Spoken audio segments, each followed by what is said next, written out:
के शो में। सिंध के सकाफत, सियाहत और आसारे कदीमा के रखवालों के पास कारून के खजाने। रासरो बरादरान के नौकरों के नाम पर भी अरबों रुपए की जायदादें होने का इंकशाफ।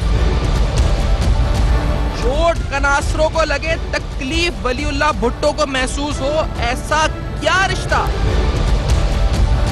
18 अरब रुपए के ठेकों का ऑडिट कौन करेगा? सकाफत और सियाहत और आसारे कदीमा के कनासरो सिस्टम से मुत्तालिक तहलका खेज इंकिशाफात। अस्सलाम वालेकुम। बस पर्दा हकायक सनसनी खेज इंकिशाफात प्रोग्राम बेनकाब में हूँ आपके साथ सफ़ान खान। हम जब भी कोई प्रोग्राम करते हैं, कोई इन्वेस्टिगेटिव स्टोरी करते हैं, यकीनी तौर पर उस पर हमारी तवक्को होती है। जैसे ये स्टोरी जो हमने की, इस पर नैब की तरफ से फौरी तौर पर चेयरमैन नैब का नोटिस हुआ था। ये मामला इस वक्त, इससे पहले भी नैब के पास थ्रू रेफरेंस और दीगर चीज़ों में इस वक्त आ चुका है। जिन शख्सियात की बात हो रही है, यानी महकमा सकाफत के और आसारे कदीमा के ठेकों के नाम पर, जाली ठेकों के नाम के ऊपर अरबों रुपए के कॉन्ट्रैक्ट्स दिए गए। तकरीबन 18 अरब रुपए के ये ठेके किस तरह अवार्ड किए गए, किस तरह इस वक्त एक ही बेनिफिशरी इनसे मुस्तफीद होता रहा 80% कॉन्ट्रैक्ट से।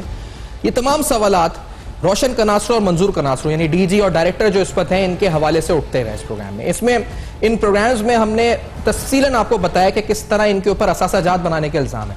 लेकिन यहाँ पर ऐसी शख्सियात, क्योंकि अगर आप किसी हाई प्रोफाइल सियासतदान पर प्रोग्राम करें तो हम देखते हैं जी कि हाई प्रोफाइल सियासतदान जो है उसके खिलाफ एक्शन हो भी जाता है। ये लो प्रोफाइल लोग जो होते हैं, इस वक्त इनके पास पैसा बहुत होता है, महंगे तरीन वकीलों के जरिए और बहुत सी इस वक्त थ्रेट्स के जरिए कोशिश करते हैं कि हमारी स्टोरीज रुक सके। लेकिन यहाँ पर हमारी मैनेजमेंट, हम लोग जो सच है, जो हकायक हैं, उन तक पहुंचने की कोशिश करते हैं और आप तक पहुंचाने की हमेशा कोशिश करते हैं, लगन के साथ लगे रहते हैं। अब यहां हम सवाल क्यों ना उठाएं, जब रोशन कनासरो, मंजूर कनासरो के असासाजात की दुबई में हम तफसीलात देखें तो हमारे होश उड़ जाएं देखकर, आपके भी होश उड़ जाएं।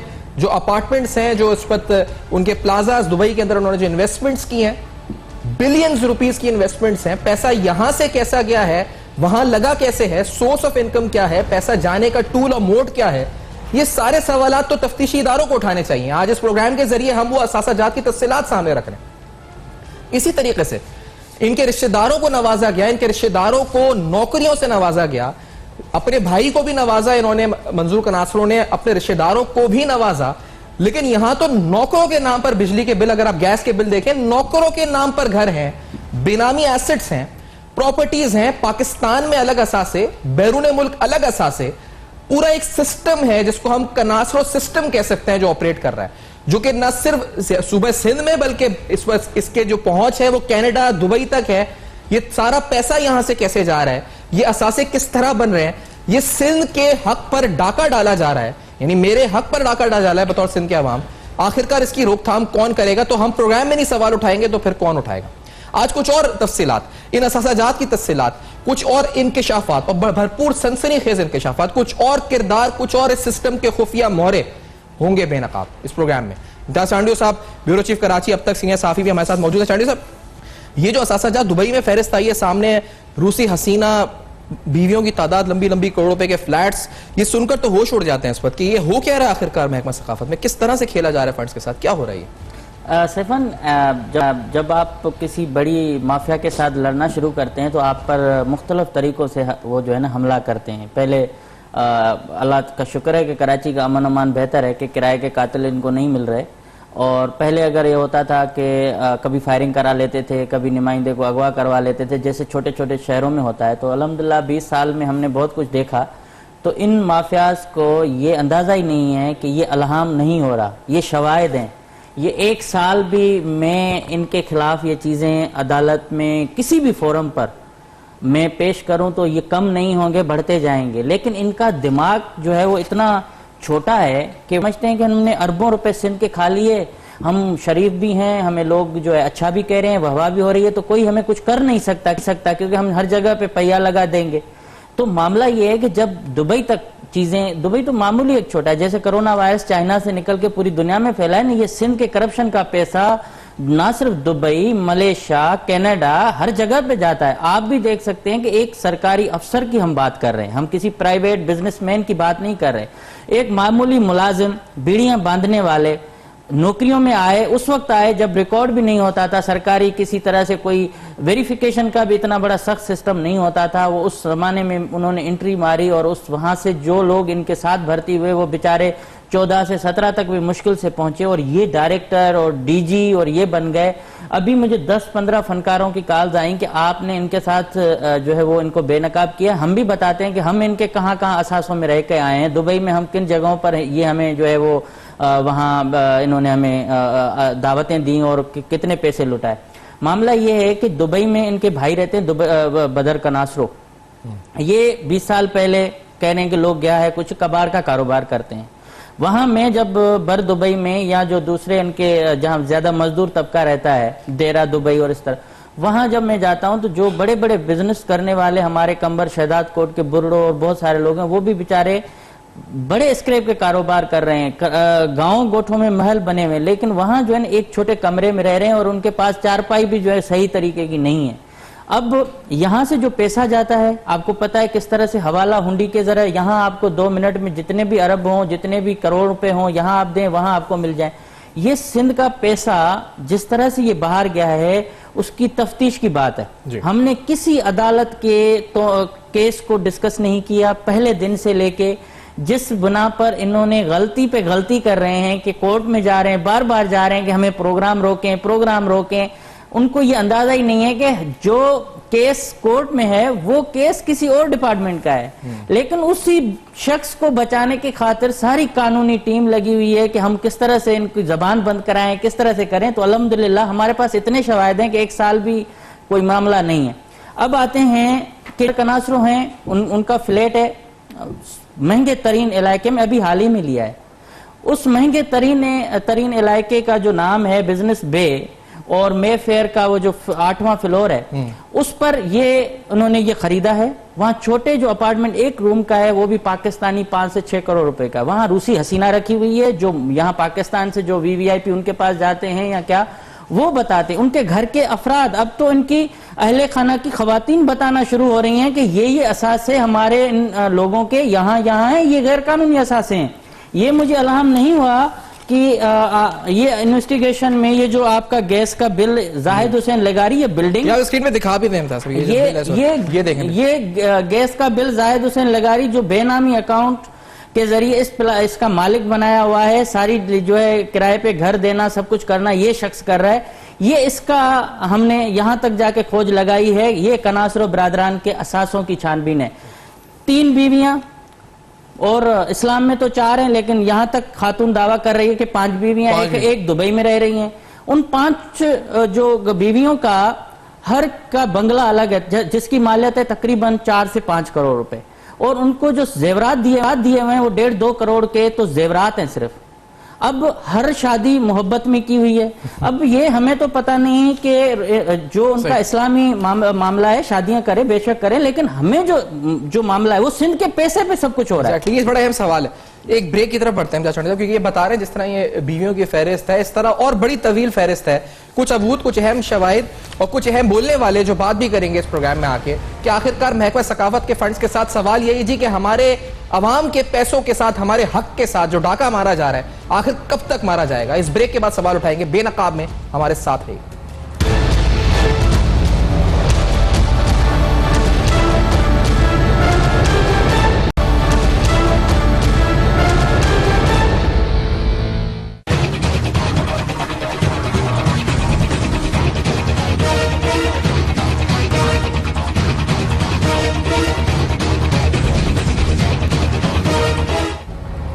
Welcome back. आप देख रहे हैं बेनकाब, और बेनकाब में आपके सामने अहम तरीन हकायक रख रहे हैं। ये सारे हकायक महकमा सिंध में महकमा सकाफत आसार कदीमा के नाम पर जो ठेके, उनको प्रिजर्व कंजर्व करने के लिए ठेके, ये सारे ठेके अरबों रुपए के, 18 अरब रुपए के, आखिर इसकी तहकीकात कब होंगी, कौन करेगा और किस तरह से ये मामला आगे बढ़ेगा, ये सारे बुनियादी सवाल आज प्रोग्राम में उठा रहे हैं। आखिरकार ये असासे जो बन रहे हैं इस वक्त लोगों के दुबई के अंदर, और बीवियां भी एक नहीं 3-3, 4-4, 5-5 रख के करोड़ रुपए के फ्लैट्स दिलाए जा रहे हैं, अपार्टमेंट्स, गाड़ियां, लग्जरी, और उसके अलावा असासे भी पूरे मुल्क के अंदर फैले हुए।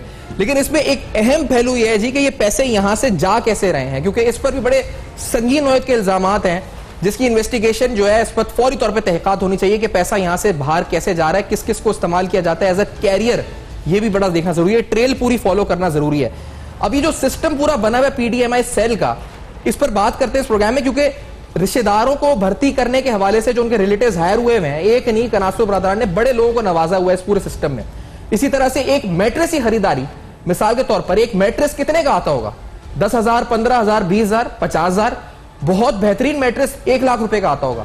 लेकिन यहां आप फंड्स का जो इस्तेमाल है हमारे पैसे का, वो देखें कि 10 लाख रुपए का एक मैट्रेस खरीदा गया है। वो डॉक्यूमेंट आप स्क्रीन पे देख रहे हैं। ये कौन सा पैसा, ये किसका पैसा है, किस तरह से बेदर का इस्तेमाल हो रहा है? इंदिरा सांडू साहब, ये रिश्तेदार जो भर्ती हुए हैं, ये और ये जो पीडीएमआई सेल लग रहा है बना ही एक मकसद के तहत है। क्या है ये, क्या चल रहा है? देखिए, जब भी आप किसी डिपार्टमेंट के अंदर कोई सेल या विंग बनाते हैं, 2-3 और डिपार्टमेंट में भी हैं, पीएनडी में है, उसके बाद एसएनजीएडी में, तो उसकी प्रॉपर अप्रूवल ली जाती है और सिंध काबीना देती है, चीफ मिनिस्टर तक समरी जाती है और चीफ मिनिस्टर उसके बाद सिंध कैबिना में लेके आता है कि ये डिपार्टमेंट होना चाहिए या नहीं। क्योंकि वर्क्स एंड सर्विसेज के डोमेन है कि जो पहले कल्चर के जितने भी काम होते थे वो कल्चर डिपार्टमेंट अपनी बजट वहां देता था और उनके माहिरीन या उनके इंजीनियर्स, उनकी विंग्स जो है वो उस पर एग्जीक्यूट करती थी।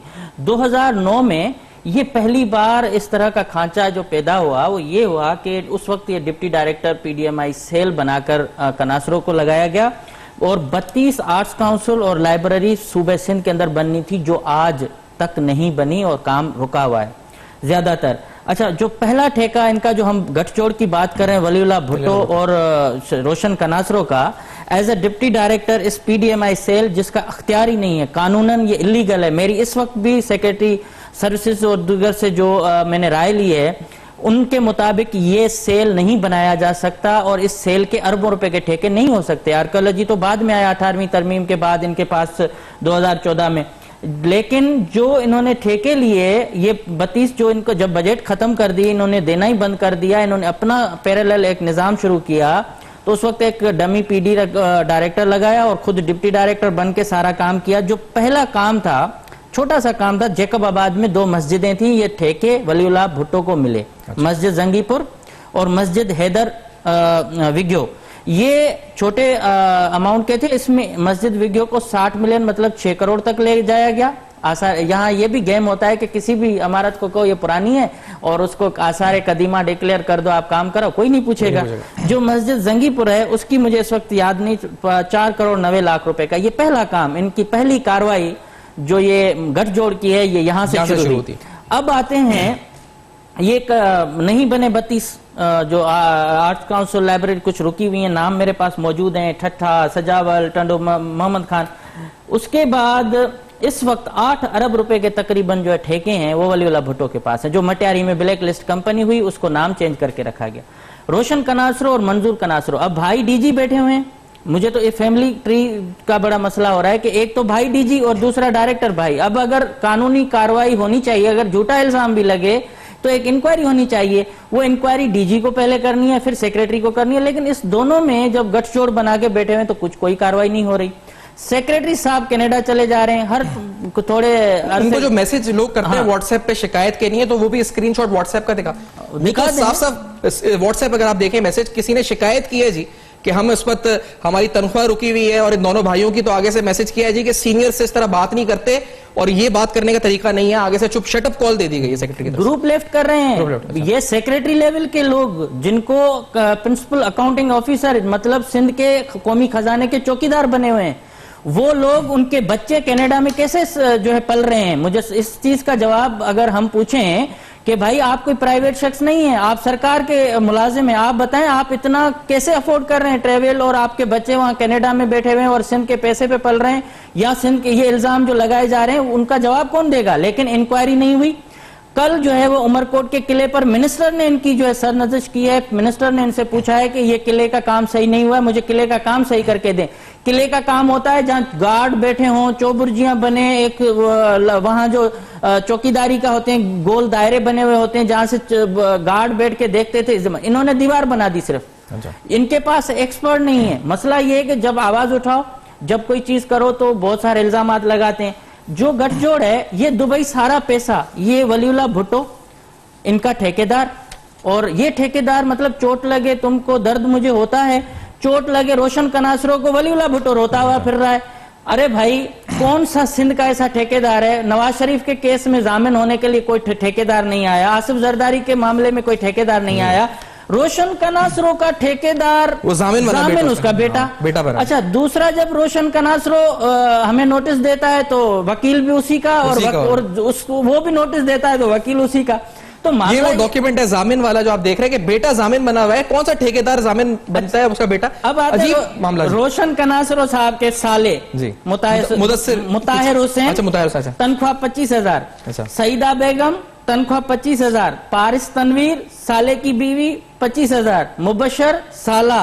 मुदस्सर कच्ची जो इस वक्त फ्रंट मैन में कहूं, चाहे किसी भी अदालत में जाए, ये एडहॉक पे या कॉन्ट्रैक्ट पर बैठा हुआ बंदा ठेके की बंदर बांट कर रहा है, सिर्फ रिश्तेदार होने की वजह से। इंचार्ज है यहाँ पे। ये और इलीगल 60,000 रुपए तनख्वाह। इन पूरे खानदान के इन 6 अफराद पर सालाना 54 लाख रुपए सरकार के खजाने से जा रहे हैं। भाई, आप इतने सिंध के हमदर्द हैं, रखवाले हैं, तो कम से कम आप किसी गरीब को रखते। अपनी फैमिली को अगर रखना है तो डिपार्टमेंट का नाम ही फैमिली रख दें, ये महकमा फैमिली कनासरो बिरादरान। ये क्या तरीका है कि आपसे कोई सवाल नहीं कर? अभी कितने मैंने वॉइस रिकॉर्ड आपको सुनाए, इनकी अपनी खवातीन रो रो के मैसेजेस कर रही हैं कि ये हालत है हमारे साथ। अब एक और किरदार, वो जो हाकिम राहुल, ये अकाउंट ऑफिसर इस वक्त है, इसके एसेट्स पहले हम दिखा देते हैं। हाकिम राहुजो के एक अकाउंट ऑफिसर के असासाजात की तफसीलात आप देखें, तस्वीरों के साथ आप देखें कि किस तरह से उसके वो बकौल उसके कि वो अपने रिटर्न्स फाइल करता है, वो एक टैक्स पेयर है, अपने रिटर्न्स डॉक्यूमेंट करता है,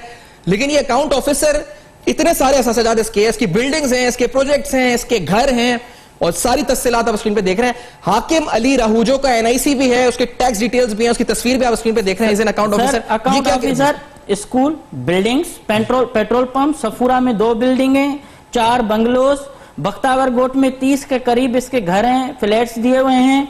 सर्वे ऑफ पाकिस्तान से छोटे मुलाजमे थे, वहां से फिर इधर आ गए और 2004 से रिटर्न फाइल करा एज ए गवर्नमेंट सर्वेंट, उनमें लिखा हुआ है केयर ऑफ।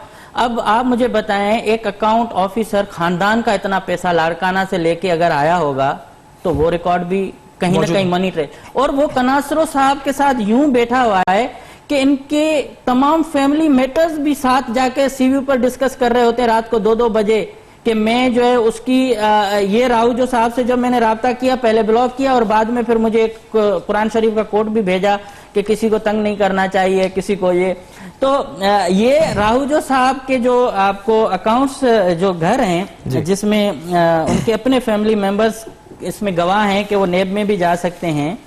अच्छा, इसमें घर बंगले ये सारे देखें और तकरीबन 80 करोड़ रुपए का जो मैंने अंदाजा लगाया तो इसकी सिर्फ प्रॉपर्टीज आती हैं। बदीन में और हैदराबाद में जमीन है, लाड़काना में जमीन, और यहाँ जो इसके बख्तावर गोट वहां भी हैं, गुलिस्तान जोहर में है, भिटाई आबाद में है।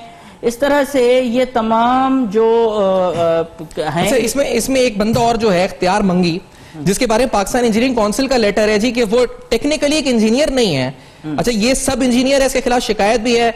इब्तिदा में इसको महकमा नवाजात के आर्कियोलॉजी डायरेक्टरेट विंग में बतौर सर्वेयर मुस्तकिल बुनियाद पर तकर्री हुई। बाद अज़ां इसको गैर कानूनी तौर पर BS-16 में बतौर सब इंजीनियर तरक्की दी गई। फिर इसकी तरक्की कोर्सेज किए बगैर सुप्रीम कोर्ट के अहकामात की सरीहन खिलाफ वर्जी, और कोर्ट का ऑर्डर है 2015 SCMR 456। ये बिल्कुल ये देखें, ये अकाउंट ऑफिसर हाकिम राव जो सेक्रेटेरिएट साइड का है, लेकिन वहां भी जाता है। इनकी इंग्लिश अच्छी है और इनको रखा इसलिए गया है कि रोशन कनासरो साहब की इंग्लिश और कानूनी नुकात जो है वो बहुत वो कमजोर हैं, वो इसलिए इसको अपने साथ रखे हुए हैं। और उस दिन से लेकर ये बिलियनियर बने हुए हैं।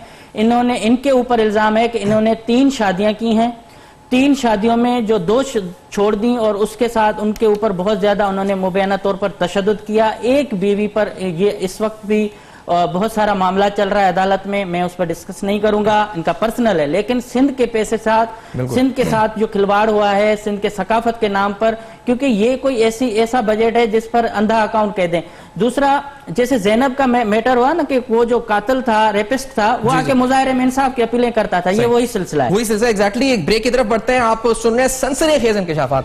महकमा सकाफत कदीमा के नाम पर अरबों रुपए का खिलवाड़, ठेकों में बंदर बाट, जाली ठेके, ये सब कुछ तफसीलन इस ब्रेक के बाद मजीद होगा। बेनकाब हमारे साथ रहिए।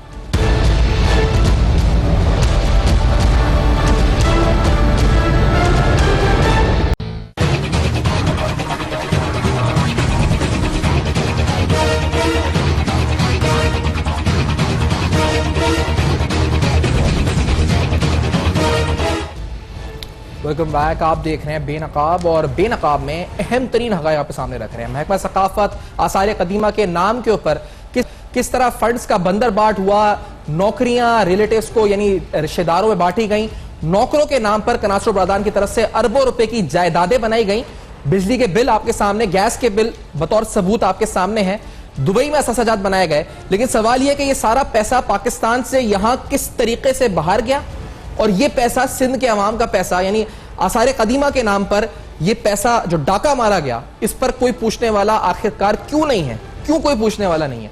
आसार कदीमा के नाम पर जो 18 अरब के ठेके यानी पिछले 7-8 सालों में 18 अरब के ठेके जो दिए गए, उससे आसार कदीमा को तो कुछ नहीं हुआ, लेकिन इनके असासाजात बनते रहे।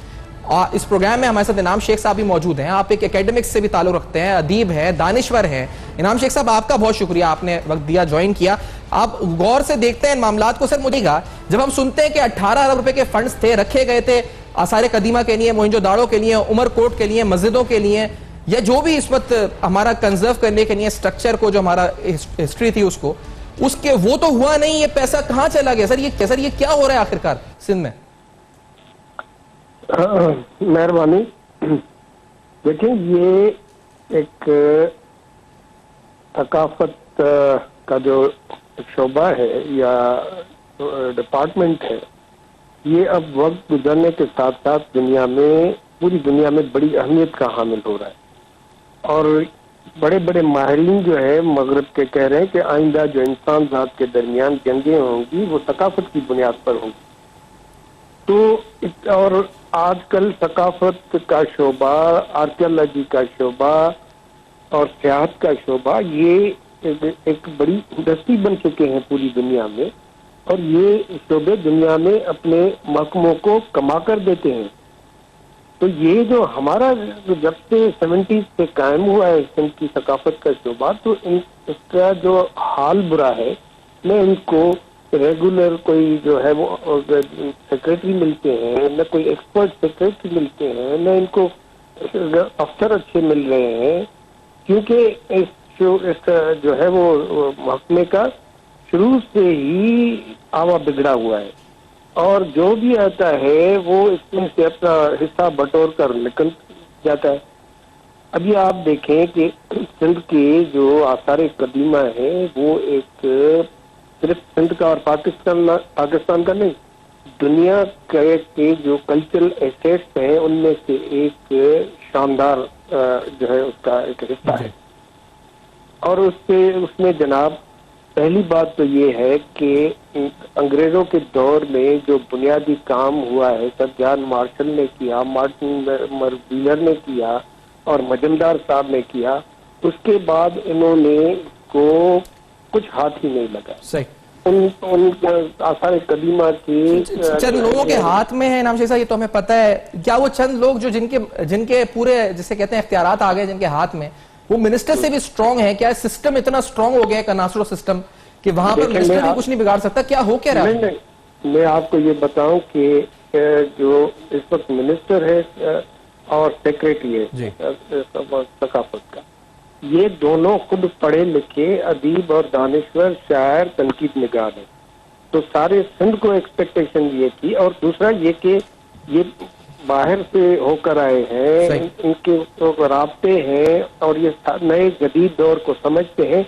और सबसे अच्छी बात कि ये खुद लोअर क्लास के या लोअर मिडिल क्लास के। ठीक है, सही इनाम शेख साहब, आपकी बात पहुंची है अहम तरीन, क्योंकि अभी यहाँ पर हम यहाँ भी अपने नाज़रीन को बताते चलें, क्योंकि जो हम इस पर तफसीलात आपको दिखा रहे हैं सारी, इस पर तदीब के तौर पर भी ऑब्जर्व कर रहे हैं, लेकिन ये सारे मामलात एसेट बियॉन्ड मीन्स यानी असासाजात के हैं, जो हम आपको असासाजात की सूरत में दिखा रहे हैं। जब कोई जाके जिस तरह से कोशिशें हो रही हैं कनासुर बरदान या इस पूरे सिस्टम और माफिया की तरफ से कि इसको दिखाया इस तरह जाए कि हम किसी सब्जेक्टिस मैटर को डिस्कस कर रहे हैं, दिस इज नॉट सब्जेक्टिस, क्योंकि जो केस सब्जेक्टिस है, जो रेफरेंस सब्जेक्टिस है, जो अंडर ट्रायल है, वो बिल्कुल अलग महकमे, अलग डिपार्टमेंट का है, और उसमें एसेट बियॉन्ड मीन्स का मामला है ही नहीं।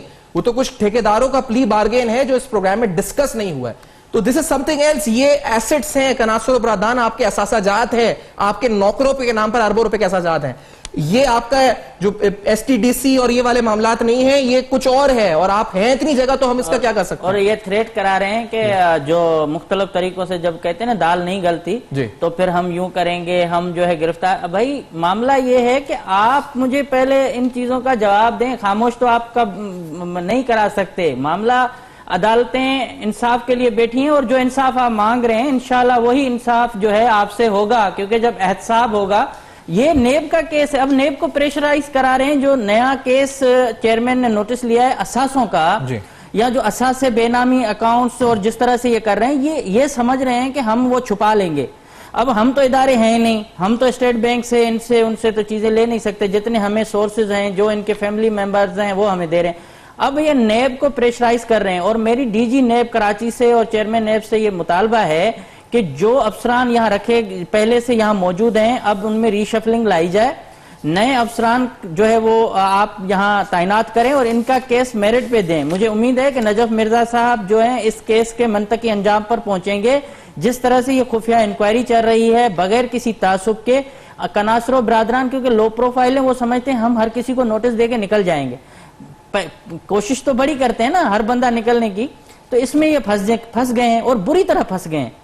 ये अपना कोर्ट का मामला, पहले एक दरख्वास्त दी, वो रिजेक्ट हुई, फिर कहा कि दूसरा।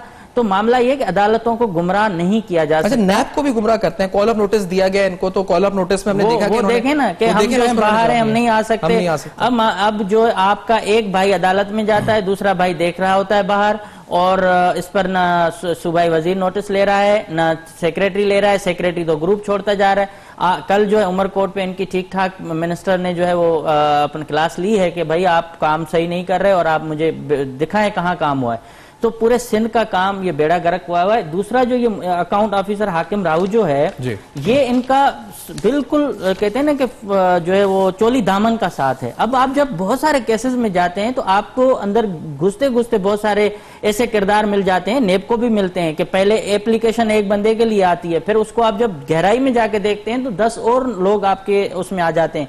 यहाँ इन्होंने अदीब खरीदे हुए हैं, यहाँ इन्होंने 2-3 साबिक सहाफी, नाकाम सहाफी जो है वो उनको वहां से कल्चर से नौकरियां मिल रही हैं, उनके बेटों को कॉल अप नोटिस मिला, नेब की जानिब से वो परेशान रहे।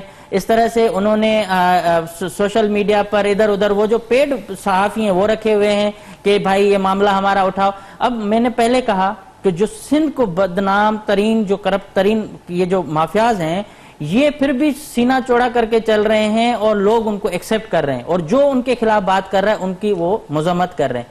तो मुझे ये जो हाई कोर्ट को या अदालतों को ये गुमराह करने की कोशिश है, ये ज्यादा नहीं चलेगी। लेकिन इतना अरबों रुपए का असासा एक मामूली बंदे के पास कहां से आया, जो अफसर बनने के बाद उन्होंने बनाए, उसकी इंक्वायरी इस तरह से होनी चाहिए कि जब आप कहां से फेक अकाउंट्स में जाके आसिफ जरदारी को पकड़ लेते हैं जिसका कोई नहीं है, नवाज शरीफ को आप तनख्वाह FZD कैपिटल वो एक तो आप जब इस तरह से कर सकते हैं तो इन लोगों को क्यों छोड़ा हुआ है, जो सबसे ज्यादा ये बैठे हुए हैं अरसे से और ये नुकसान दे रहे हैं, इनको कोई हटा नहीं सकता। DG कनासरो को 2018 में हटाया गया और उसके फौरन बाद दोबारा वो लग गया। ये क्या तमाशा है? बहुत बहुत बुरा इस वक्त हाल है जी। तमाशा जो भी है ये अवाम के पैसों से खेला जा रहा है। आपका शुक्रिया अदा करेंगे इम्तियाज, आपने प्रोग्राम में ज्वाइन किया है, और जो इस वक्त इनाम शेख साहब उनका भी प्रोग्राम में शुक्रिया जिन्होंने ज्वाइन किया। आप सब देख रहे हैं दस्तावेजात हैं, और हम उम्मीद करते हैं कि जो चेयरमैन नैब DG कराची, DG नैब कराची की तरफ से नोटिस जो लिया गया है चेयरमैन नैब की तरफ से, ये मुंतकी अंजाम तक पहुंचेगा और इस पैसे का हिसाब किताब, अकाउंटेबिलिटी जो है इस वक्त हो सकेगी।